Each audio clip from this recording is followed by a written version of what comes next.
All right, let's get right into it. Today, we are embarking on a deep, world-class literary review, completely immersing ourselves in the incredibly rich and, frankly, complex world of contemporary Maithili literature.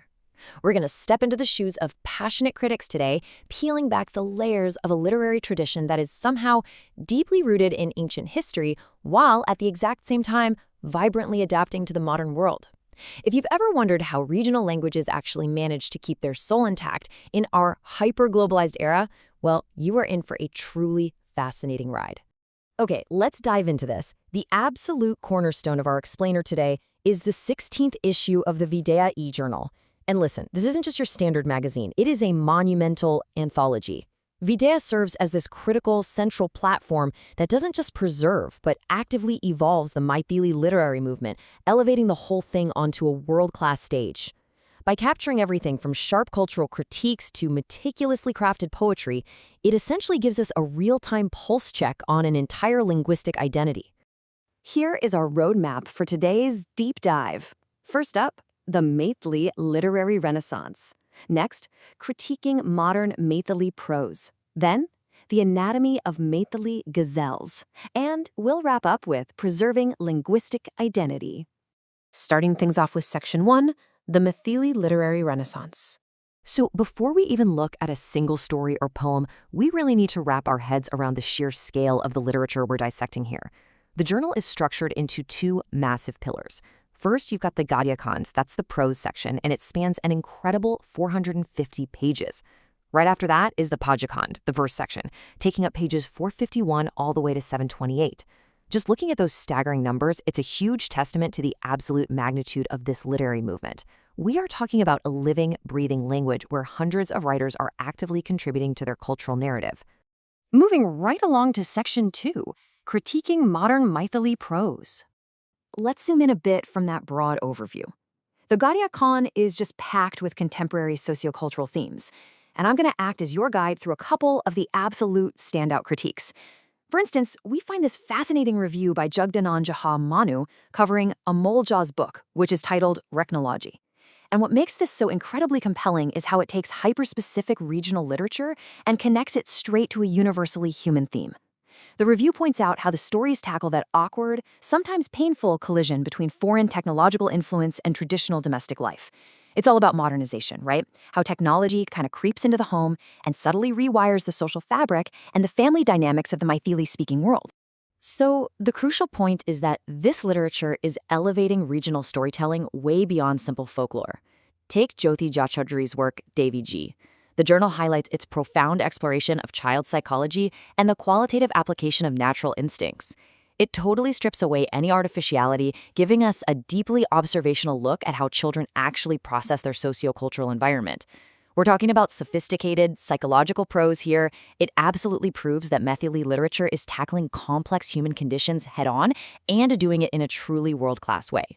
If we take a step back and summarize the core themes of this prose section, what we see is a crystal clear reflection of modern anxieties. These authors are actively wrestling with technology's societal impact, the persistent and stubborn divides in social class, and that inevitable clash between ancient traditional values and rapid modernization. These distinct literary reviews all point straight back to the broader, very real social realities faced by the Maithili-speaking world today. Which naturally brings us to a fascinating crossroads, and a question we really have to ask. How exactly does a traditional language adapt its ancient, heavily rigid poetic forms for the modern era? I mean, we've seen how the prose handles modern themes perfectly fine, but poetry? That requires a completely different kind of mastery. Let's find out in Section 3, Anatomy of Maithili ghazals.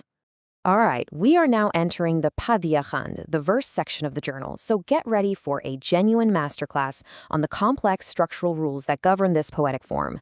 Take a look at this metric sequence, 1222, 1222, 1222, 1222. It looks kind of like a Wi-Fi password or a line of code, doesn't it?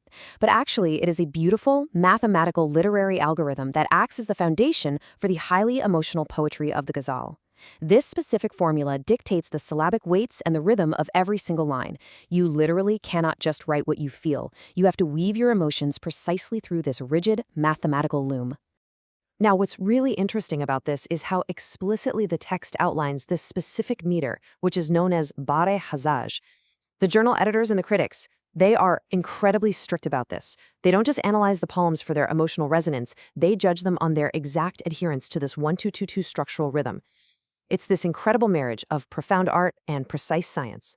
Let's physically deconstruct this poetry to see how it actually works in practice. The journal features a classic ghazal by the legendary late poet Sitaram Jha. We're going to break down his opening lines step by step, just to fully grasp the anatomy of this art form. Let's move on and see how this builds. The opening concept translates to singing the virtues of all. Now remember that incredibly strict 1222 metric structure we just talked about? The poet has to perfectly overlay this declaration of humility and praise directly onto that rhythmic constraint. The cadence demands intense discipline, which makes the emotional resonance of the words strike the ear in a very specific, deeply musical way. Then we get hit with this vivid imagery, compassion like a rain cloud on earth. Just think about the environment of the Maithili-speaking region for a second. The monsoon rain cloud is this incredibly powerful symbol of life, of relief, of divine grace. The poet is seamlessly bridging this deep emotional vulnerability and striking cultural imagery right over the rigorous technical constraints of the ghazal. It flows so effortlessly, yet it's tightly engineered. Next up, the poem references waiting with hope like a chaddock bird.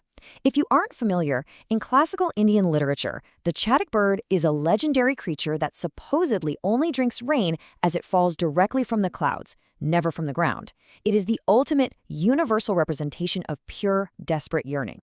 So invoking this within the ghazal instantly taps into centuries of shared cultural memory, and he does it all while maintaining that precise rhythmic heartbeat. Just brilliant. As the ghazal progresses, it takes a sharp turn inward, hiding the heart from one's own faults. This really highlights the rich, introspective nature of Maithili verse. It isn't just about grand natural metaphors. It is about profound psychological depth. It's a raw acknowledgement of human imperfection, basically demanding the reader to look inward at themselves. And this brilliantly illustrates our final point on this poem. The resolution beautifully ties the whole thing together, keeping faith only in the heart. We've moved from the virtues of others, to nature's compassion, to desperate yearning, to recognizing our own flaws, and finally finding refuge in internal faith.